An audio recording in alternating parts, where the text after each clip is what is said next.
Fala pessoal, sejam bem-vindos a mais um Bytes of Kubernetes. Hoje nós vamos falar sobre Storage Class. A gente já viu na aula passada sobre PV/PVC, né? A gente entende como que funciona essa hierarquia de quem chama quem, essa separação de papéis. Imagine o seguinte cenário.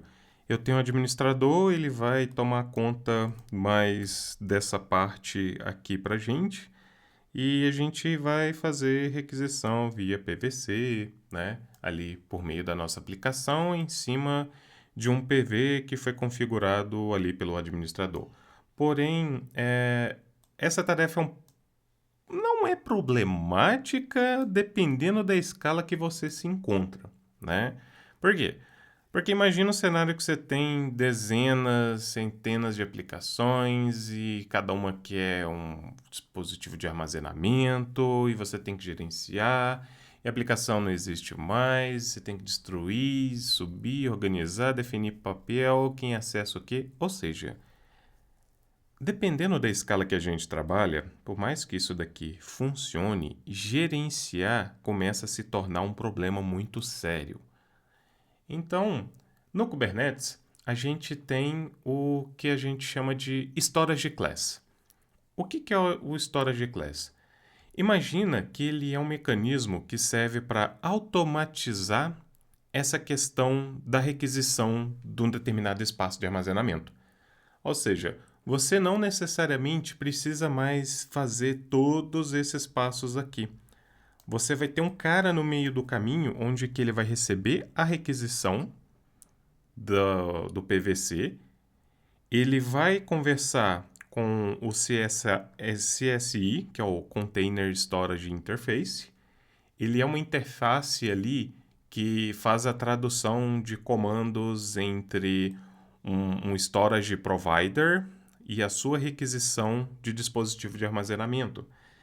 Então ele é meio que uma API, imagina assim, ele é uma API onde que você define seu storage class, ele vai bater nessa API, essa API ela vai ter ali dentro dela algumas configurações que o storage provider vai deixar pronto ali para você fazer a requisição e ela vai lhe retornar ali o volume, as características e o espaço que você pediu.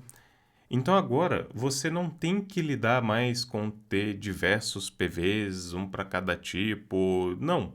Você simplesmente configura o seu storage class, aponta para o tipo de classe que você quer, né? E ele vai pegar e conversar automaticamente com o external storage provider ali e te entregar aquele volume para você começar a utilizar.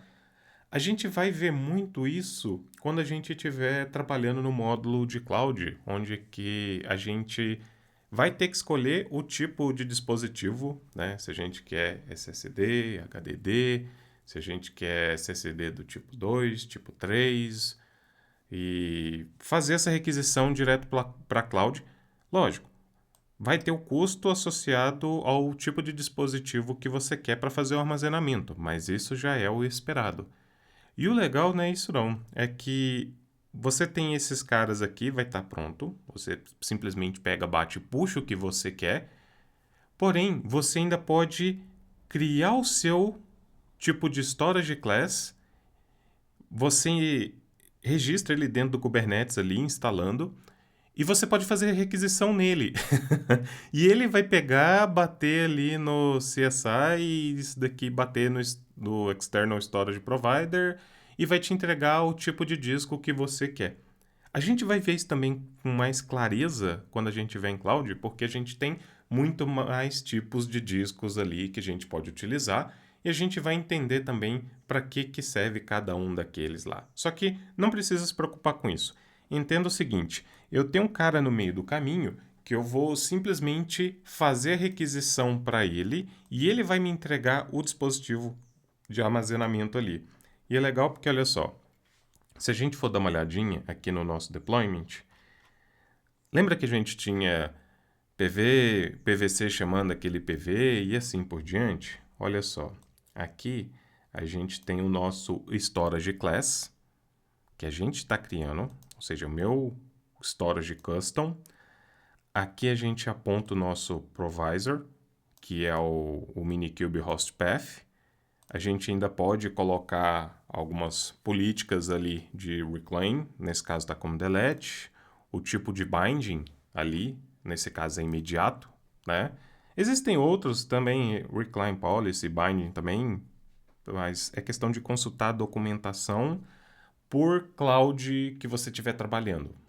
Aí, né, tem que pegar e ver quais são os reclaim policy que a cloud que você vai estar utilizando lhe oferece, quais os tipos de binding, e isso pode variar de cloud para cloud. Então, você tem que consultar a documentação e entender o que eles te entregam. E isso é muito importante porque se a sua aplicação ela tiver um uso muito intensivo dessa parte de armazenamento, você tem que automaticamente entender ali o comportamento da sua aplicação e o que a cloud te entrega em matéria de customização.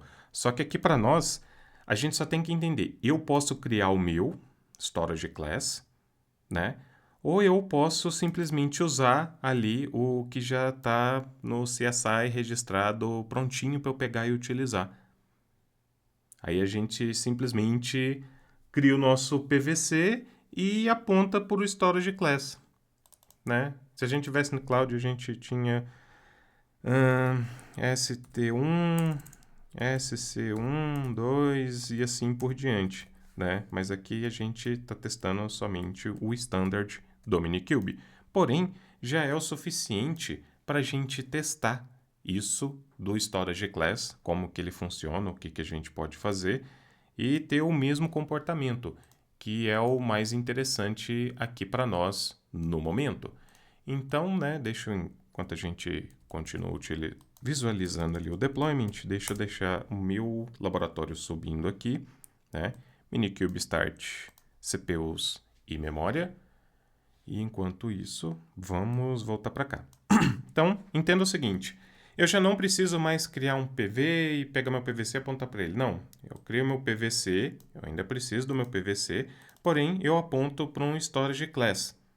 Aí, dependendo de onde você está, você pode dar um kubectl get storage class e ele vai te responder com o que ele tem por default ali. Porém, é necessário consultar a documentação, senão você pode ter problemas ali com a sua aplicação. Tá, beleza, mas como que a gente usa? A gente usa do mesmo modo que a gente viu na outra aula.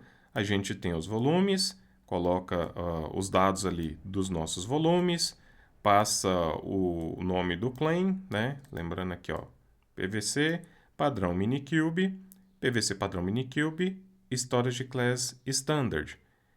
PVC uso customizado, PVC, ó, persistente aqui, ó. PVC uso customizado, eu estou apontando para quem? Para o nosso storage class que a gente criou, o nosso custom, né? Que a gente tem definido aqui. Eu preciso sempre criar um? Não. Isso daqui é muito mais na customização da infraestrutura para a sua aplicação e geralmente você vai se preocupar mais com esse tipo de coisa em aplicações de engenharia de dados ou algum banco de dados que foge um pouco do escopo de banco de dados tradicional, tá? Fora isso, simplesmente aponta e usa. Só que, né, em cloud, toma cuidado porque você vai pagar por aquele uso. Então, voltando aqui, ó, a gente chama do mesmo modo e a gente simplesmente pega e monta onde a gente quer montar ali e pronto, acabou. Simples assim. E para a gente utilizar, é o mesmo. Não muda, é a mesma coisa que a gente viu na outra aula de PVC. Se a gente vir aqui, ó, deixa eu dar um deployment nesse cara. kubectl apply-f deployment storage class e olha só, criou storage class, os PVC e o nosso deployment ali que ele está subindo. E a gente pode dar uma olhadinha aqui em que a gente dá um kubectl get storage class, persistent volume claim, e a gente consegue enxergar todo mundo aqui, ó. Deixa eu só diminuir, mas depois eu aumento. em que a gente tem, ó, nosso storage class, um que a gente criou e o outro default. A gente tem os nossos PVCs, né? Um apontando para o storage class standard e o outro para o nosso storage class custom. E a gente tem aqui, né, fazendo o binding ali dos volumes e já fazendo a associação deles ali dentro do nosso pod. Então, beleza. Aí, como que a gente testa isso? Primeira coisa, a gente escreve qualquer coisa ali dentro deles. Deixa eu pegar o outro aqui. Como que você está fazendo a escrita? Eu estou executando um kubectl exec, ou seja, eu quero executar um comando dentro do meu pod ali, nesse caso no nosso deployment aqui, né? Em que eu vou chamar um shell e vou escrever algo dentro de um arquivo de texto nos caminhos que foram configurados ali via storage class, na hora que a gente fez o binding e a montagem do volume. Beleza. E agora, se a gente pegar e dar um catch nesses caras, a gente vai ver que eles existem. Ó. E a gente pode simplesmente deletar esse cara para ter certeza que está sendo deletado. E a gente consegue acessar os nossos arquivos, provando que realmente está persistido ali os dados da nossa aplicação, né? E é legal que, no caso do...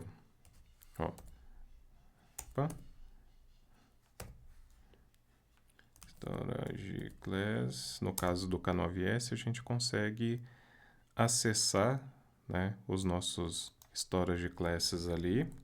A gente pode dar um describe, a gente vê alguns detalhes do Storage Class ali que estão configurados, né? Quando você olha em Cloud, você vê mais um monte de outros detalhes ali, tem algumas tags que você tem que adicionar, dependendo da cloud que você está utilizando, que aí você vai mexer no comportamento do Storage Class. Mas, de novo, tem que consultar a documentação. Não adianta a gente pegar e tentar fazer alguma coisa aqui. Mas aqui você tem que entender como que, né, você pode utilizar o mínimo necessário ali do Storage Class para você facilitar a configuração de volumes. Aí você não ser uma sobrecarga em cima dos administradores, onde que eles vão te entregar ali, né, o storage class que você vai poder utilizar e os limites que você vai poder utilizar. E não mais ter que gerenciar um monte de PVs e PVCs. Não. Aí é o desenvolvedor responsável ali por pedir ou não determinado armazenamento.